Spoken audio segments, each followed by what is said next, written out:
In today's video, we are going to be listening to scary stories. Okay, ready? Go. Story 1 by Ranger Rabbit. This happened a few months ago. I've been driving for Lyft for a few years now, and I usually stick to late night shifts. The roads are quieter and the tips are better, but there is a trade-off. Every once in a This is while, pretty scary. you get a story that sticks with you, and not in a good way. I'd always thought of myself as careful. I've dealt with my fair share of odd passengers. Usually I watch the animated, Nothing even came but close to being as strange as what I I'm just want about to try tell you. something new. I didn't have a dash cam at the time, and that night was the main reason I installed one. It started off normal enough, just me and the odd sounds my car would occasionally make. Maybe his car needs to be checked. 2005 Volvo, but it's reliable as hell. The streets were quite literally deserted, which, like I said earlier, I preferred. Sometime after 2 p.m., I got a request from a convenience store nearby. Okay, I'm going to pause the video real quick.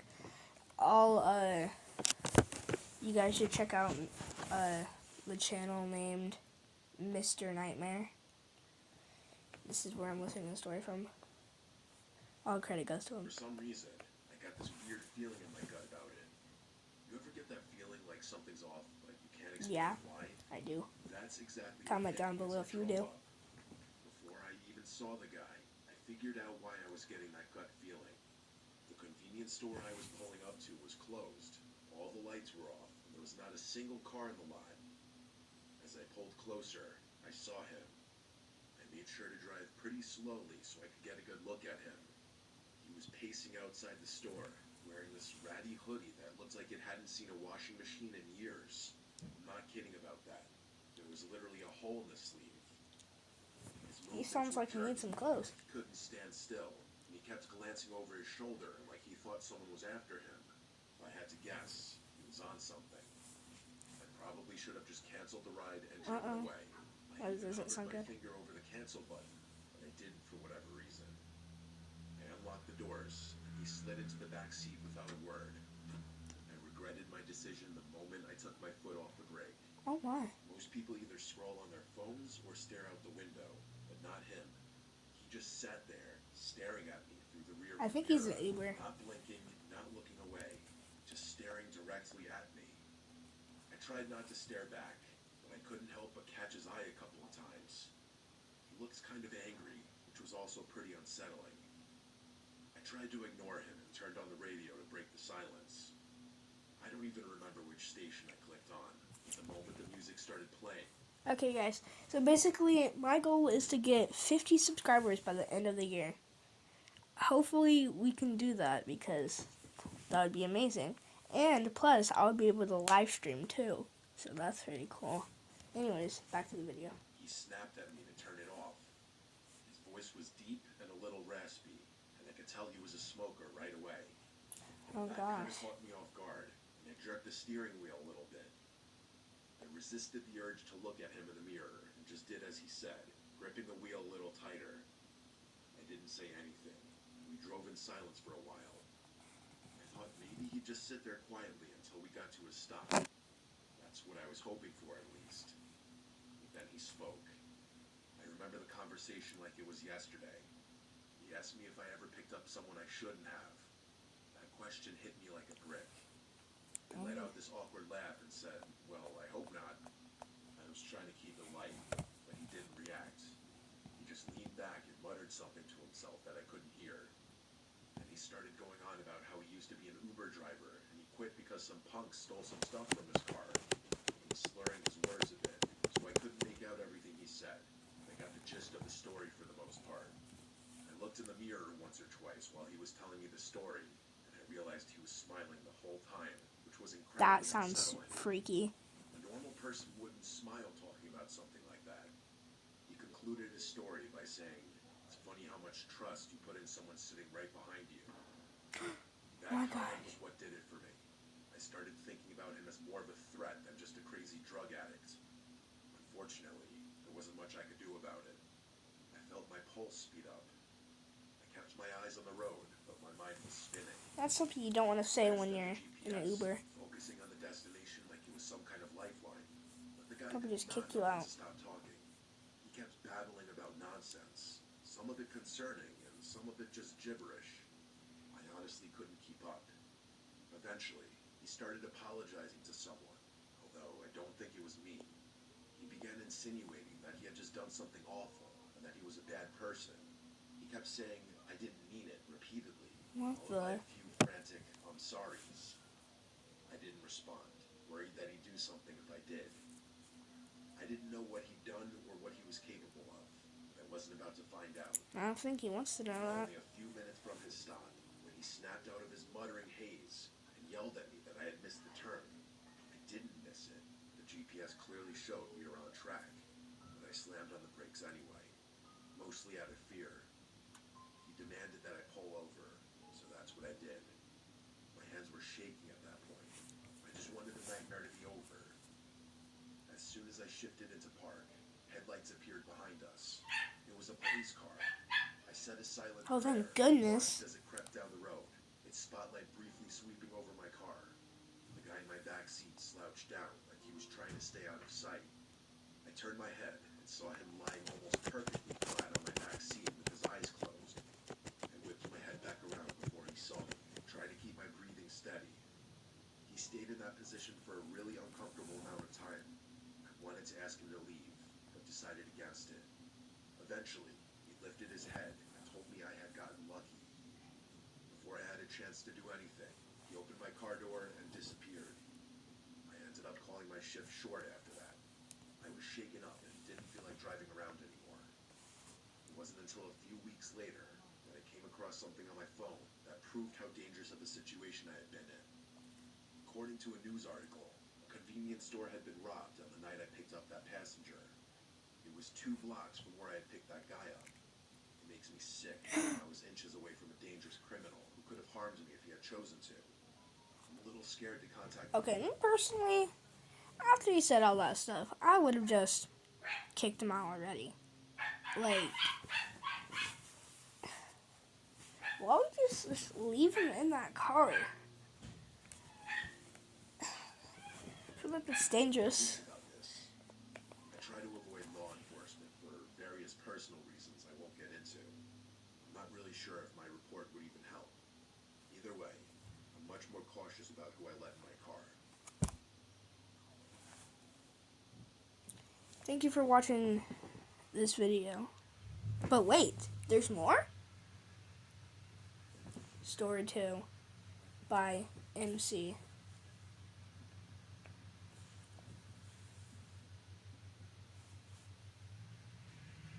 I used to live in the city. The urban lifestyle is honestly what I always envisioned for myself. I'm not going to get into it, but after an extremely traumatic experience, I couldn't bear even the smallest noises. I began to hate noise in general. My psychiatrist told me I had developed a rare case of phonophobia. So that pins and needles feeling you get when your foot falls asleep. It's kind of like that, but in my chest. Always there, like my body was bracing for something that wasn't coming. Ouch.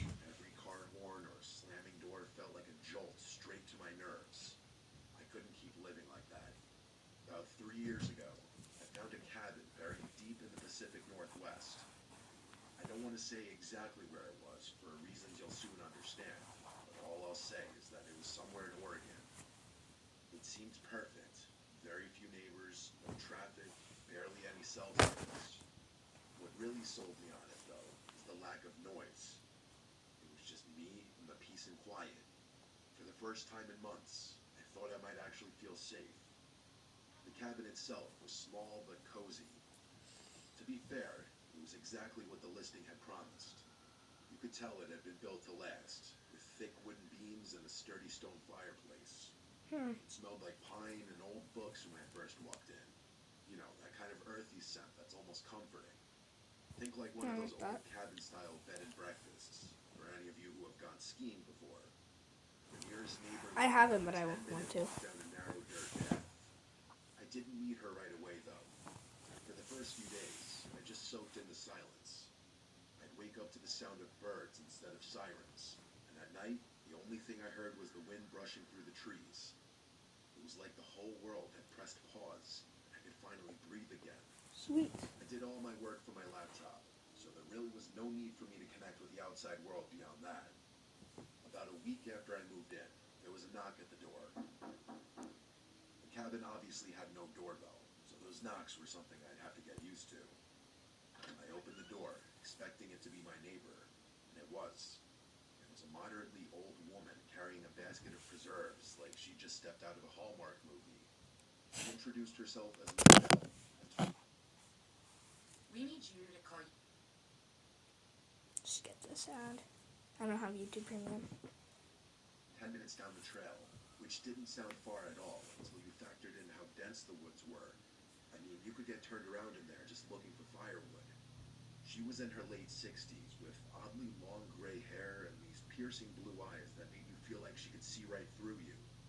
She wasn't rude exactly, more like blunt. She welcomed me to the woods and extended the basket toward me like she was expecting me to take it. I didn't really have much of a choice. She was practically shoving it in my face. I know it sounds hospitable, but her vibe seemed a little off, if that makes any sense. I grabbed the handle, and I admit, I had never been treated that way by a neighbor before. It wasn't anything crazy, but it wasn't something I was used to. I thanked her as I took the basket, but she looked at me like she was expecting me to say something else. I honestly didn't know what else to say, so I went to smile. She kept staring at me awkwardly, which confirmed my suspicion that this woman didn't interact with a lot of people.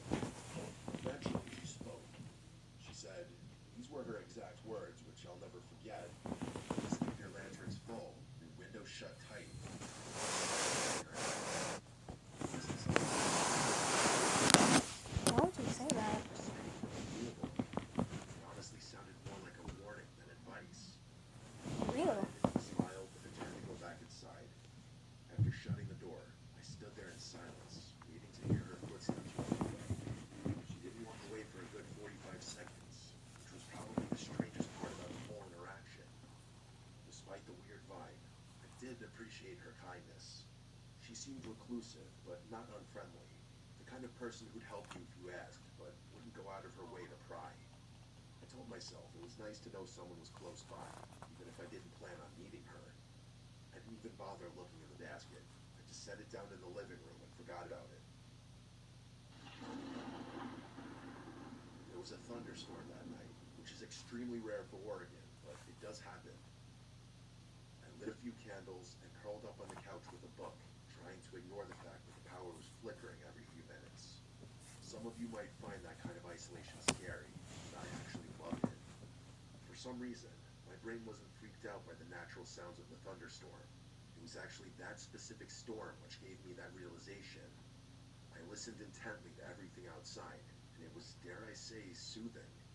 But of course, that peaceful feeling didn't last. A few hours after the storm started, there was a knock at the door that nearly made me jump out of my skin. I say knock, but it was really more of a banging.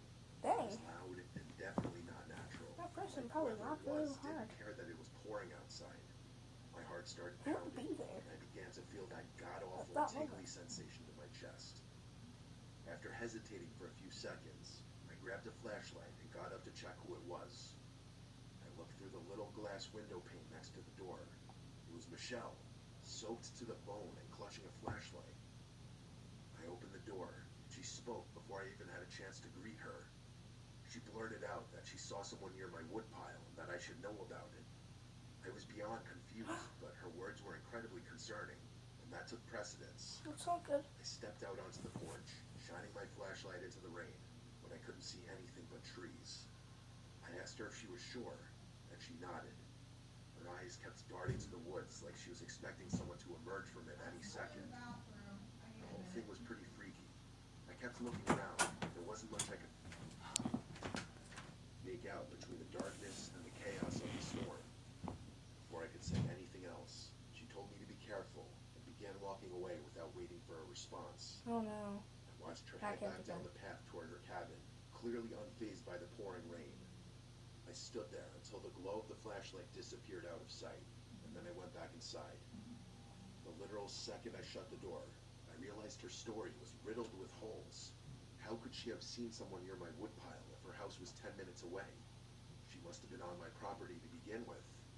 Why the hell would she be snooping around my cabin during a thunderstorm? True. Was she lying? It didn't sit right with me, but marching over to her house in the middle of a thunderstorm was the last thing I was going to do. Still, I had to do something. I locked up the cabin as securely as I could and sat in my room, listening. The storm started to die down after a while, but I still felt pretty uneasy. A few more hours passed without incident, so I decided that it was probably safe to go to sleep. I can't remember exactly what time it was, but sometime after midnight, I woke up to the sound of a branch snapping just outside my bedroom window. I'm a really light sleeper, so I was 100% positive it was a branch snapping and not something else. I froze in place for a few tense seconds, listening. Eventually, I crept to the window, half hoping I wouldn't see anything. At first, I didn't, but then I spotted her. Michelle. She was standing at the edge of the woods, her body angled away from my house. I could tell it was her because her hair was so long and disheveled. I strained to make out more, but being as there was only moonlight to help me see, it was no use.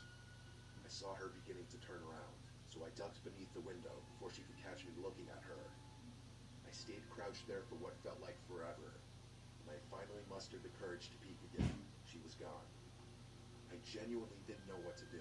I hadn't exactly pegged her as dangerous, just weird. But at that point, I was having second thoughts. It didn't make sense. Why would she try and warn me earlier if she was the one poking around? Yeah. I didn't sleep for hours. I was pretty dead set on just staying up until sunrise. A few hours passed, and I was starting to get tired. As I finally began letting my guard down, there was a knock at the door. Don't open that door. It wasn't like the banging from earlier. It was actually kind of quiet. Still, I wasn't going to get up under any circumstances. The pins and needles started up again as I quietly made my way over to the door. I took an inconspicuous glance through the pane and froze in horror. It wasn't Michelle. It was a burly-looking bald guy with a thick beard. I had to fight every bone in my body not to yell out in fear. The situation instantly went from a 6 to a 10. As quietly as I could, I retreated to my bathroom, locked the door, and called the police. As I was on the phone with them, I started to hear banging on the front door, like someone was repeatedly smashing it with a heavy object. The operator told me help was on the way and instructed me not to hang up. Dang. I sat there more terrified than I'd ever been in my entire life. Dang. Eventually, the front door gave way, and I heard it crash open. I genuinely thought I was That's going okay. to die. That man, whoever he was, started smashing things in my cabin. At least that's what it sounded like. All I could hear was the sound of glass breaking and wood splintering. I didn't dare make a sound. Luckily, that man didn't seem to look for me, because I never heard his footsteps leave the living room. Eventually, the smashing sound stopped, and I was sitting in complete silence again. They'd been fighting off a panic attack the whole time. To my surprise, the police actually arrived to catch that guy in the act. He was long gone. I pleaded with the officers to help me out, but they were downright useless. They did a pathetic search of the surrounding What'd property. you do? That was it. They wouldn't even agree to search the woods, saying that it was too dense and they were unlikely to find him there anyway. I begged them to accompany me to Michelle's house at least, which they agreed to. When we got to her property, my jaw literally dropped. The entire cabin was abandoned. The cops confirmed this and said no one had lived there in decades. What? I told them they had to search it for squatters, but they told me there was no reason for them to do that. They tried to tell me that there was no clear signs of habitation, so it would be a waste of time. I damn near lost my mind when I heard them say that. I tried to argue, but they more or less told me that living in the woods was a risk I was taking and was not their problem. They left after that, which infuriated me. I obviously Not you. moved out of that cabin, but not before spending one more night there. It was awful, but I made it through without anything happening. Things have been good for me since then, but I still constantly think about this experience. Some of my superstitious friends have theorized that Michelle was actually a spirit that was trying to protect me, and that she was really just trying to watch over my property for whatever reason. I don't believe in the paranormal, so I think it's much more likely that two people, her and that cabin. I just still don't understand why they decided to target me, or why Michelle would bother to That was just my warn me mom talking to my little brother. my house. I don't think I'll ever know. Floor 3 by Luke Oswald. Cool name. My name is Luke. My girlfriend Catherine and I met 3 years ago as freshmen.